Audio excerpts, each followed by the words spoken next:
So we're going to continue on with the fire team. So we just talked about the individual and the buddy pair. So now we're going to go over the fire team. So with the fire team, you are going to have 4 individuals. This goes doctrinally with both the Army and the Marine Corps. The difference here is that the Army only gets 2 in a squad, while the Marine Corps gets 3. So we're going to go off of the Marine Corps because that's what I am. So I don't want to speak wrong or ill-informed about the Army doctrinal tactics with their 2 fire teams, but it's roughly the same from my understanding. So we'll go with the USMC three-man fire team, and we'll go over who's in that fire team. So you're going to have the fire team leader. You're going to have the automatic rifleman, the grenadier, and then the rifleman. Now, this is the legacy version of what it is currently. It's changed to a more robust breakdown. But for now, I'm going to stick with this legacy one, which is the fire team leader, automatic rifleman, the grenadier, and then the rifleman. This is the in-between hybrid of the old school. I'll put OS for old school, and the new school, which is what we have now. This gap right here is where you're going to get these 3. And this kind of was, this has been over the past 5 to 8 years. This is what has been filling the gap between the old school, where the fire team there used to be carrying the M203. However, that's not the case anymore. And we actually have dedicated grenadiers for the fire teams. Same with the automatic riflemen. It kind of everyone becomes an automatic rifleman with the introduction of the M27s. So this has been this weird hybrid mutant of a TO with the introduction of the M320s and the M27s. But that's neither here nor there. Let's focus on these 4 roles. So with the fire team leader, your job is the command and control, or we'll call it C2. Also on this side, we'll put C2 of your fire team, right? So essentially your job is going to maintain discipline of your fire team, the economical use of their weapon systems, the general tactics employed at your level. And one thing that fire team leaders need to remember is that your weapon is not your rifle. It is these guys. That is your weapon. Yes, you're in the trenches and you're using your rifle, but you are controlling them. You are the puppet master at the fire team level. You are telling them where to shoot, how to shoot, when to shoot, etc., etc. Same thing with movement. Now, that's the down and dirty of the fire team leader. Okay, you're also the vital link between your fire team and your squad leader. So there's your fire team leader. Super. Again, all of this is watered down for just gamers who have never touched real life military doctrine, and this is to get their foot in the door. Then you have the automatic rifleman. The automatic rifleman, his job is, I'm going to put SUPP for suppression. And he's also the second, I'll say 2IC in the chain of command for the fire team. So if the fire team leader goes down, the next guy up is going to be that automatic rifleman. So he's in charge, essentially his role is suppression, and he's also the 2IC. Next is going to be the grenadier. The grenadier, his job is to engage enemies in, we'll call it dead space. I'll put DS for dead space. And dead space is any area that you cannot affect by a direct fire weapon system. So an example would be, there is a hill right here. Okay, we're going to do it from the perspective of the direct fire weapon system. There's a hill right here. You know there's enemies on the other side of this hill. This is you. This is your little scope, and here's your shoulder, and you're aiming that way, okay? And then like you're in the knee or whatever. You are using your direct fire weapon system, but you're impacting the hill, right? You can't shoot through the hill. So you tell your grenadier, you bring him up and say, oh, hey, dude, I need you to shoot your little 320 up and over the hill. So he arcs his rounds to go up and over like so. So if we were to get a side view of this, here's said hill. Here's your dude with a 320. Here's bad guy. M4, M27, M16 cannot shoot through hill, but what you can do is you can arc your 40 mic make or your 320 over said hill or into what's known as the dead space and engage like so. This is also called a splash damage weapon in gamer terms, or AOE, area of effect, meaning your rounds, when you impact, it's not just a singular point, it is an area in which that will be affected by your round impacting. So you are in charge of essentially dead space as well as groups of targets. So I'll put GT for group targets. Because it's an area of effect or splash damage, think of it as if you throw a water balloon at someone's feet, right? The water balloons, when it explodes, it doesn't just stay at that person's feet, it will explode out, right? So imagine, if you will, you have enemy fire team in a wedge. You want to shoot so that your round impacts in the center so you can affect the majority of that fire team. Right? That area is affected, so area of effect. Then finally, you have the rifleman. So the rifleman is going to be security and security, to be honest. So basically, the rifleman is going to be the flex guy. If he needs to, and we're talking real world right now, carry more ammo for the grenadier or the AR, he will do so. More than likely, he's also going to be the dude that is going to be maybe the nav man or the point man. He's going to be the dude that does a lot of the job or the maneuvering that these two aren't going to be doing, due to the fact that he has a singular weapon system, which is his rifle, which makes him more mobile, and his agility and maneuverability to up, he sees me, I'm down, all his way around, he can because he's not weighted down with the extra weapon systems. Okay, so that is the nitty gritty, down and dirty for the automatic rifleman, the grenadier, the rifleman, and the fire team leader. Again, I know some people are probably pulling their hair out. They're like, you didn't cover this, this, and this. I am fully aware. Again, this is made for gamers who have almost either none or almost close to none experience with military tactics or doctrine. Okay, so how do we utilize the fire team? So there are three main formations that you are going to be using as a fire team, and I would almost argue only two. Actually, now that I think about it, we'll just stick to the two. So you're going to have, and this is going to be the Marine Corps wedge right here. This is the diamond. And then you have the Army wedge, which is essentially an arrowhead or a triangle without the bottom line. Okay, so for now, let's just go with the wedge. So when would you use the wedge? You're going to use the wedge anytime you're in an ODA, or open danger area. Open danger area. An open danger area is where you can receive fire from pretty much all directions, more than likely. Think of a open field, right? Think of a valley.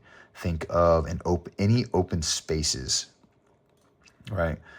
Where you can assume that fire will come from any direction. And the reason why this is a really good formation to use, one, it's good command and control, and two, if you were to take fire from either the left, the rear, the front, or the right, you will have 1, 2, 3 guns able to engage in any direction,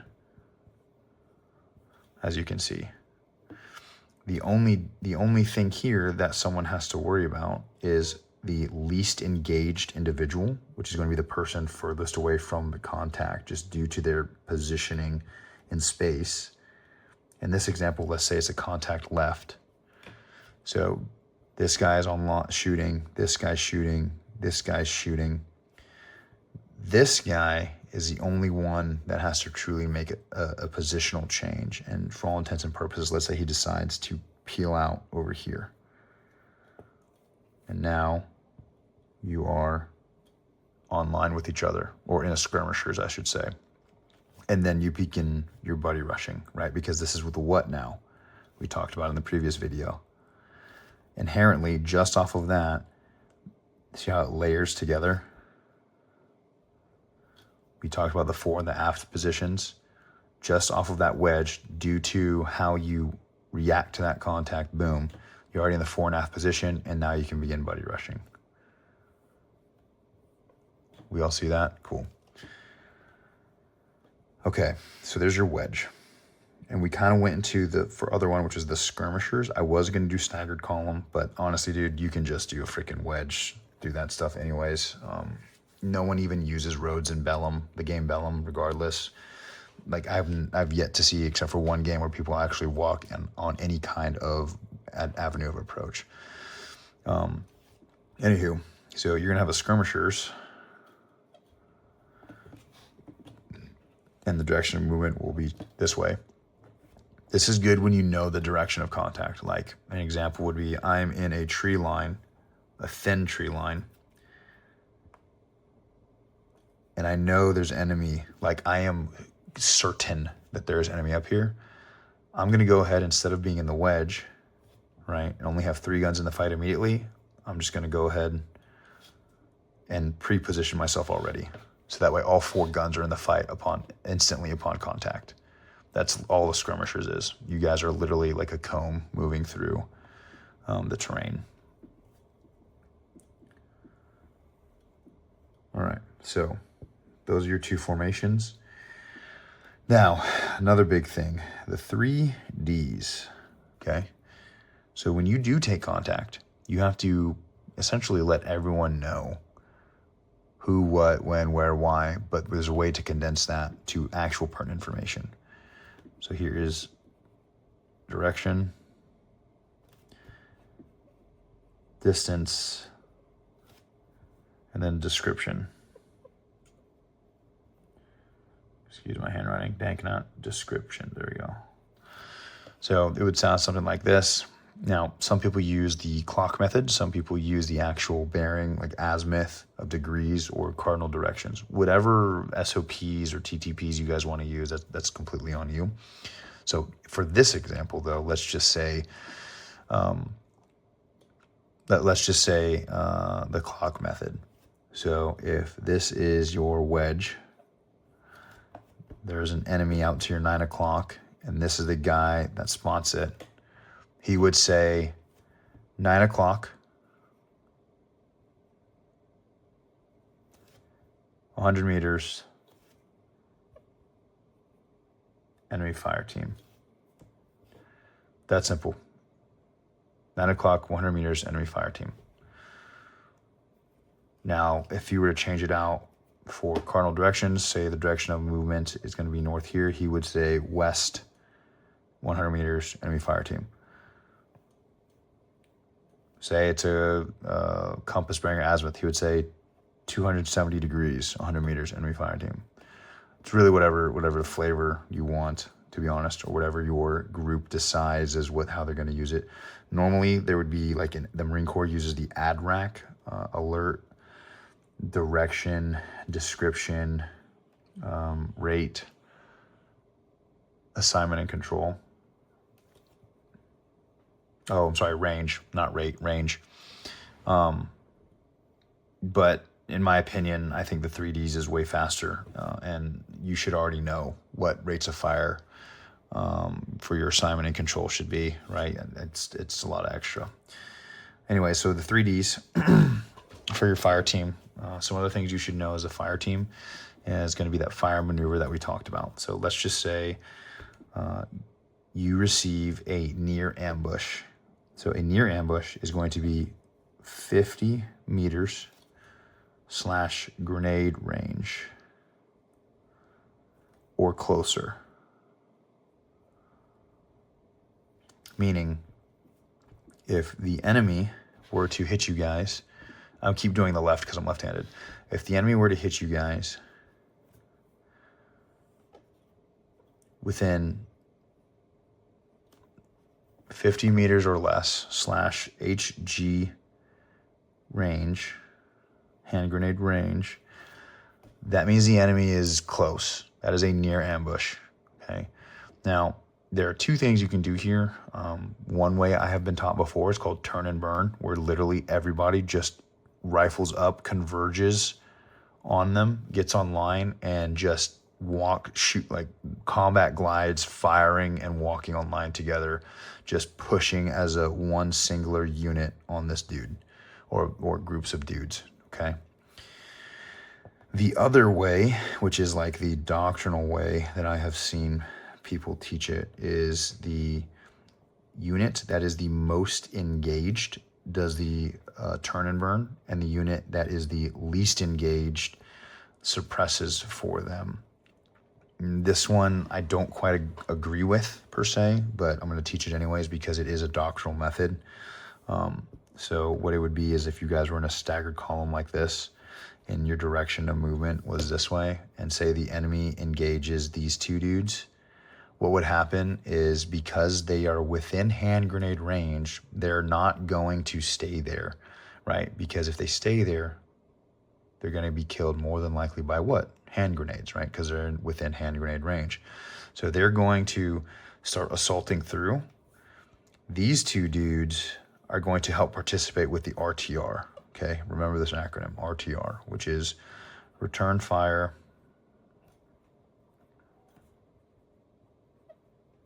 take cover, and then return accurate fire. Excuse my handwriting. All right. So in practice or in real time, what would happen is Billy Bob over here shoots the first two dudes. Instantaneously, all four of these dudes shoot at Billy Bob, but these two who are actually taking the brunt of the contact are assaulting through, while these two who are not taking the brunt of the contact and they are the least engaged creates a internal base of fire, or an IBOF. I know acronyms. In order to allow these two to continue moving, which is a form of fire and movement, but at a buddy pair level. You could do fire and maneuver through this. What it would look like would be, let's say that you're in that staggered column again, moving this direction. And this time, let's say this time that these guys are the most engaged, and then these guys are the least engaged. So these guys do their RTR. And instead of assaulting through immediately, these guys, if they wanted to, right? Like, I hate the saying Met TC dependent or situation dictates, but you know, there's 1,000 ways to skin the cat. There's some more efficient ways than others, but there's options out there, right? Instead of assaulting through straight towards them, like we just talked about, they instead come out and try and flank him. So now they're hitting him from the south while these guys are hitting him from the east, if that makes sense. That's another way you can do it. Again, I cannot tell you which one is the better way or the best way, but I can tell you, you know, some tools are fit every job or most jobs. Some tools fit very specific jobs, whichever tool you want to use. So there is your within hand grenade range. Oh, the other part, the unit most engaged, lob your freaking frag grenades, right? If you're within hand grenade range of the enemy, they're within hand grenade range of you. So you lob that little bad Larry, that little frag grenade, and then exploit it the second it goes off during your assault through turn and burn process. Okay. So that's near ambush, and then, or near, so we can go far. So if we know that a near ambush or contact close, whatever you want to call it, is less than 50 meters or 50 meters or less, then we know that it's going to be, that contact will be 50 meters or greater than 50 meters for a far. All right. So we're going to work with the far. This is outside of hand grenade range. So if it's far, let's just say we are in that wedge again. We take contact from the guy up here. These guys, he's engaging. He decides to come over here. He starts engaging. Now at this point, base of fire, they get in line with each other. Maneuver. That simple. Most engaged unit or least engaged unit, really whoever he's shooting at, base of fire, and then maneuver. So if you remember, in the near ambush, the most engaged unit was the one that decides to assault through. In this instance, the most engaged unit stays and is the base of fire because they're already being suppressed and there's no reason for them to pick up and make themselves an easier target when they already have been zeroed in on by the enemy. So we'll run it back because I know that might have been a little confusing for some. So you have bad guy. Here's you and your fire team. You take contact from the front. Engage, engage, engage, wraps around, engage. These two are the most engaged. These two are the least engaged, so they go on the flank. Boom, just like that. Now, again, 1,000 ways to skin a cat. That may not be the best way due to the situation on the deck. Like, that might not be good or the best way to do it, but that's a way that I've been taught, and that's a way to do it, okay? Let's see what else. So we've gone over kind of roles and responsibilities of the fire team. We've gone over the two different formations. We've gone over the 3Ds. We've gone over reacting to contact. Oh, here's a good one.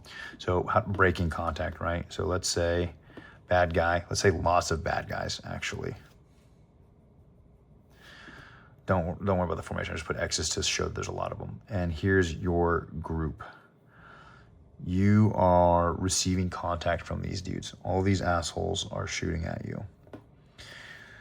You shoot back, right? You never want to go a strike unanswered. If they strike you, you strike back. You recognize as the fire team leader, oh shit, I have hit what's called a surface. So you want to avoid surfaces, but then you want to exploit gaps, okay? A surface is essentially you cannot push any further. You've hit a wall, basically. So you recognize you've hit a wall. You don't have enough time to exploit a gap, so you need to leave. So what you'll do is you will call break contact, give a direction. So break contact to the rear 100 meters. Now, if you pop smoke on your own location, that doesn't help you at all. That's actually not good. However, if you pop smoke in front of the enemy or as close to the enemy as you can, this obscuration will aid in your break contact because, yeah, sure, the enemy can shoot through the smoke, right? Because smoke is concealment, not cover. But it's hard to hit something you can't see, right? What are the chances of you getting hit by somebody or by the enemy when they can see you, obviously, are much higher when they cannot see you. So if you remove their visuals, their line of sight, right? You negate their line of sight using obscuration techniques like smoke grenades, the chances of them actually hitting you significantly drop. And then from here, you literally just bound in reverse, right? Just backwards bounding. Now, there's one thing you can do, right? This is a little bit more varsity level, is the J-hook, which is you set up for enemy that is possibly or have shown in the past they like to pursue by foot. So say you bound backwards and you do the J-hook. Let's just say we'll use one circle to represent the whole team, okay? You guys bound all the way back, but then you J-hook, and then you set into a linear ambush with your sectors of fire looking like this. So when these guys pursue by foot, guess what? They just entered your kill box. But this only works if you have negated their line of sight, meaning they can't see that you're doing this. All right, so that's breaking contact. We've gone over react to contact near, react to contact far. We've gone over breaking contact. Let's see, what else you guys should know. I'm not gonna go over any kind of medical. Actually, screw it, we'll go over medical, why not? So cuff, care under fire. This is something that needs to be talked about because in the game Bellum, there is medic roles, right? So cuff, care under fire, and I'm going to leave it simply at this. Win the fight first.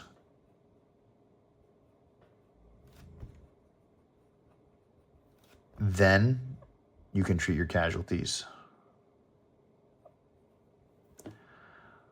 If you cannot win the fight and you have to get to those casualties, at the very least, gain fire superiority, which will enable your medics to grab the casualties. If you're going to treat anyone on the X, it will be a tourniquet and a tourniquet only, nothing else.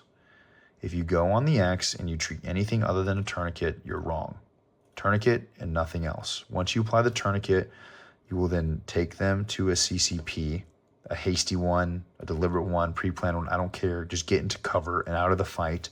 Then you can start working on higher echelons of care like bandages, pushing blood, pushing stimulants, etc. Tourniquet first. Get them off the X, get them into cover, then work on anything else after that. And that is literally the down and dirty of just combat medicine within the game of Bellum. I have to stress within the game of Bellum before all of the medical experts out there come for me.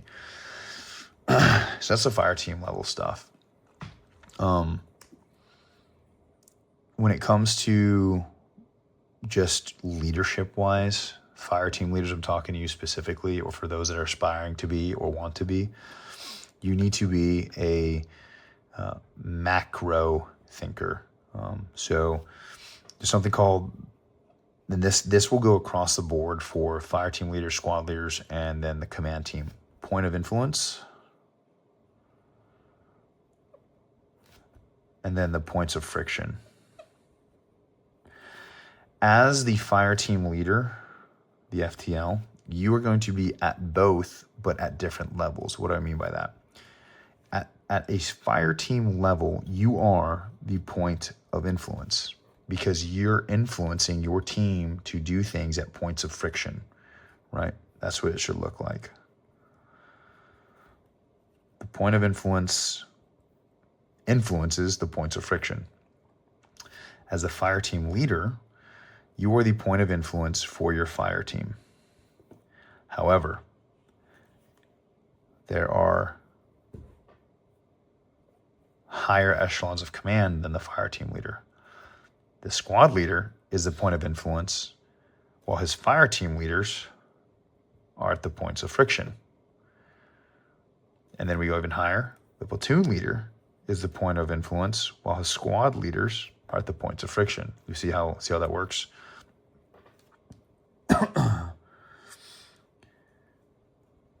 What do I mean by that? So the point of influence, you are the bus driver. You are the brains. You are observing, processing, and then acting. This can all be summed up in the OODA loop. If you don't know what this is, I would highly recommend going to the other video I made about initiative-based tactics. You can watch that video. But you are the main person working the OODA loop at the team level. The point of friction, you are the hands and the feet. You are making things happen based off of what is influencing you. The Fireteam leader commands to conduct an action left, meaning if we are here, just bear with me, and the FTL says action left, the squad leader says Alpha Team action left, the Fireteam leader, being the point of influence, is going to tell his team how to action left, and they will execute it at their points of friction.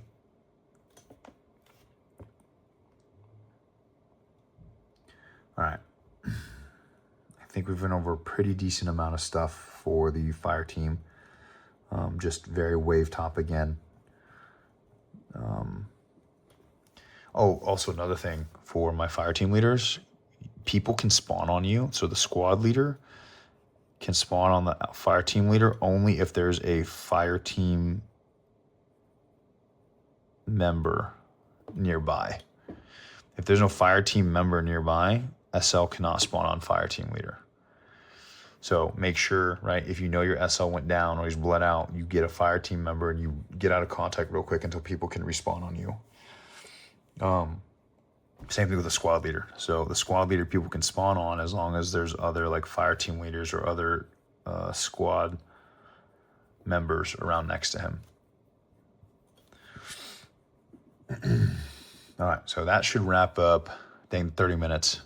That should wrap up the fire team.